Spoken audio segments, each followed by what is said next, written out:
So if that kind of clarifies some of that information, we're going to move on to setting our front suspension. Now, the front suspension, depending on the type of bike you've got, Jeff's actually has air suspension on his, so it makes it pretty easy on his.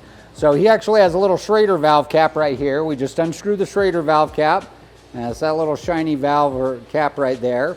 And then all you're going to do is you're going to screw, if you've got an air suspension set up, you're going to screw your air pump onto it, basically that little nodule right there. Turn your power on. Now the one trick on the Husqvarnas, the KTMs, and the gas gases is you do want the front tire off the ground when you're measuring. If it's on a race stand just like this, that's fine. The reason why is that fork needs to be fully extended. There's a detent port inside the fork. If it's not fully extended, that air doesn't bypass through there properly, then it fills the chamber up weird, then the fork actually acts a little funky on you. So just make sure you're off the ground. If it's like this, that's totally good, okay? That is part of the pre-ride check if you are a Husqvarna or a KTM or a gas rider, because eventually this stuff will bleed out a little bit if you leave it for sitting for a couple months. So don't just yank it out of the shed and go ripping off. You want to set that pressure every time, so that way the bike's dialed in for you. So basically, on the Husqvarnas, there's actually little telltale rings, and that's what these little red rings are right here. So what you want to do before you start your moto, you're going to pull one of these rings all the way up to the dust seal. This one's a little sticky just because it needs a little cleaning. So you're going to pull this all the way up to the dust seal, and then when you're out riding hard, jumps, bumps, the whole 9 yards, the farthest you really want to see this compress down is roughly about an inch and a quarter off the base of the fork. If you're crushing through that and you're not at your maximum air pressure, add a little more air pressure. If you're finding you're riding hard and that ring is kind of hanging up here, then that means you need to take a little air pressure out. Now, if you don't have a bike with this type of setup, you can use a zip tie. That's actually an old road race trick that we used to do. We just put a zip tie, a light snug on there, and that way it'll still slide up and down. And before you start your moto, just pull it all the way up to your dust seal, and then when you're really getting after it, you can see how much travel you're actually getting out of that suspension. And that's going to tell you how much air pressure you can add to it. And you can also cheat it with a little bit of compression too, because compression acts as bump absorption. So hopefully that gives you some good ideas on that. If you ever have your fork serviced, new fork seals, new fluid, I would definitely recommend doing that at least once to about 1 to 2 years. Definitely want to make sure that fluid's fresh. That way that everything's working nice and clean inside. If you ever have anybody do the suspension on it, have them add some O-rings to your fork leg, and that way you've basically got one of these little setups on there. So I've done that to a lot of my bikes, but if you're in a pinch and you just want that information, just put a zip tie on it and you'll be totally good, okay?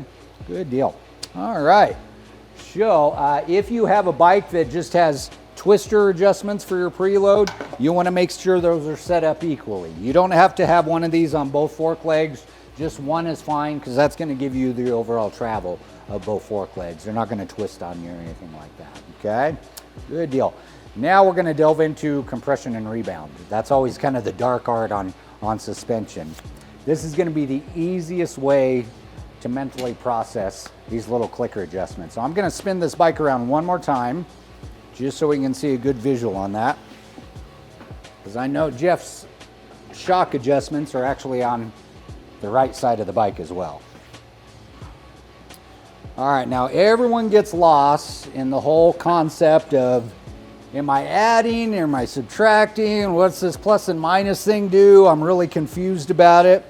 The simplest way to think about the functionality of these clicker adjustments, Jeff, we need to move your bars a little bit. You can't fiddle with your clickers. That way you can fiddle with them, okay? So that's one thing that's really important. If you are putting accessories on your bike, don't restrict yourself from being able to fiddle with these clickers, because you're always going to be fiddling with them. You could be going from desert to hard enduro to maybe a little hard pack, and you always want to do a little fine tuning from that point. So that way you're riding your bike, not the manufacturer's bike, okay? So basically, a lot of your manufacturers, they'll either be a flat tip screw adjustment. These actually have a nice little thumb and finger adjustment clicker in there, so we can get to these pretty easily. Usually 2 to 3 clicks in either direction, you're going to notice you made a change.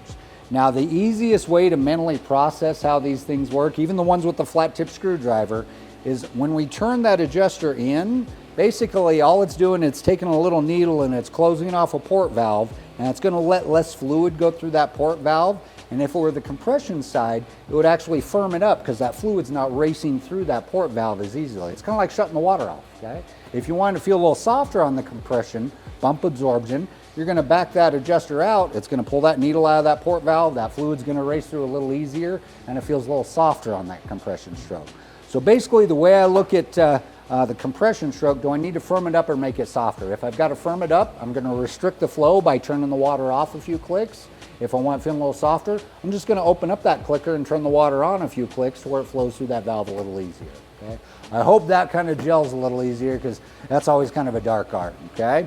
Now, as far as rebound on Jeff's bike, this is actually a separate function front fork. So this fork leg here strictly does the air suspension.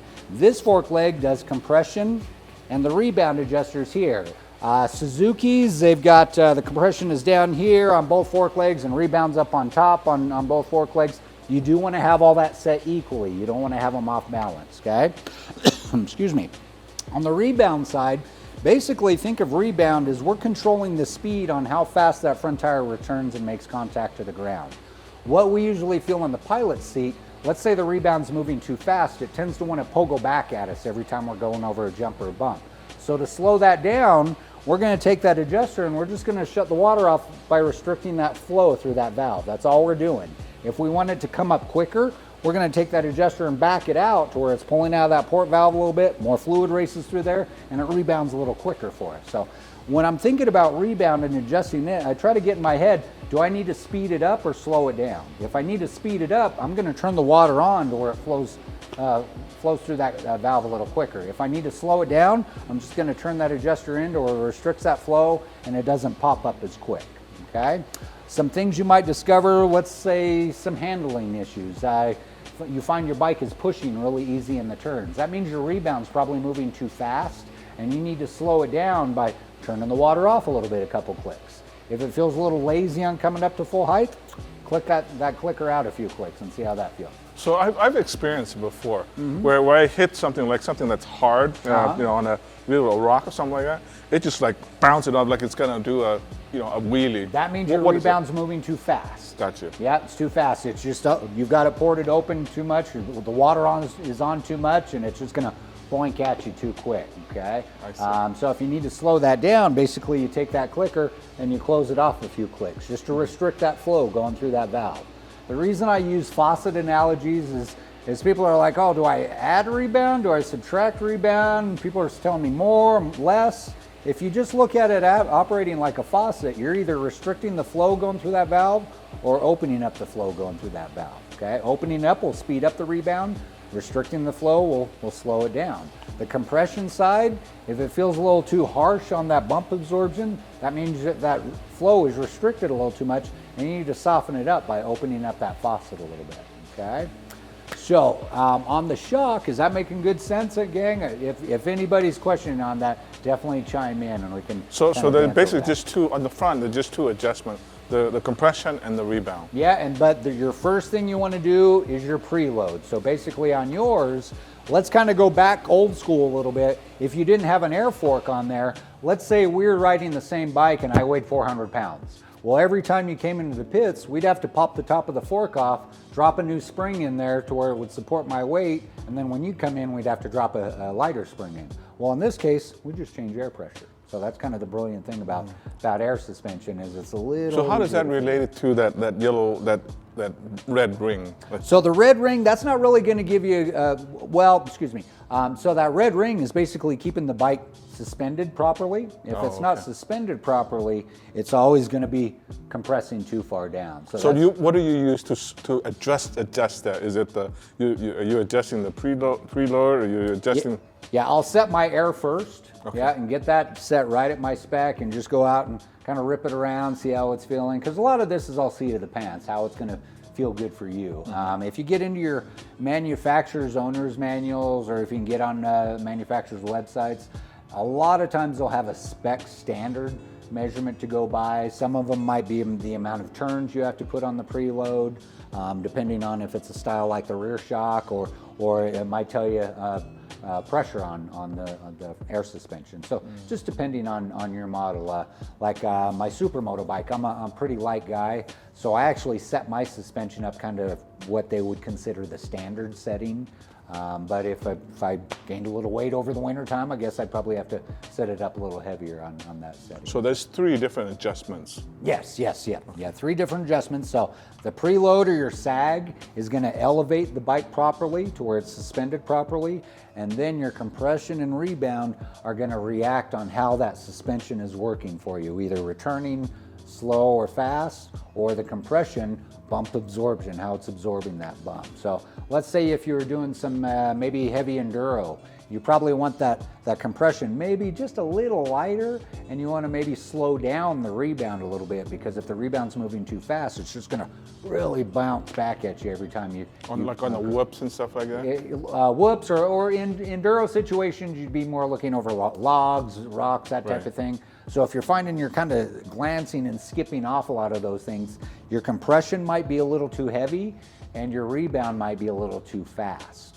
So those are kind of some things I look for. So what I do when I'm out tuning my suspension is I'll take a notepad, I'm gonna write down my base settings for my suspension, because we've all done it. You start turning knobs and clickers and you're like, I don't even know what I did on this thing. So if you can write down your base settings, and I really encourage this, then when you go out, you can flip around, you can turn stuff, you can change it, experiment with it. If you ever get lost, you can go right back to square one on it, okay? You mentioned, you used the term base setting.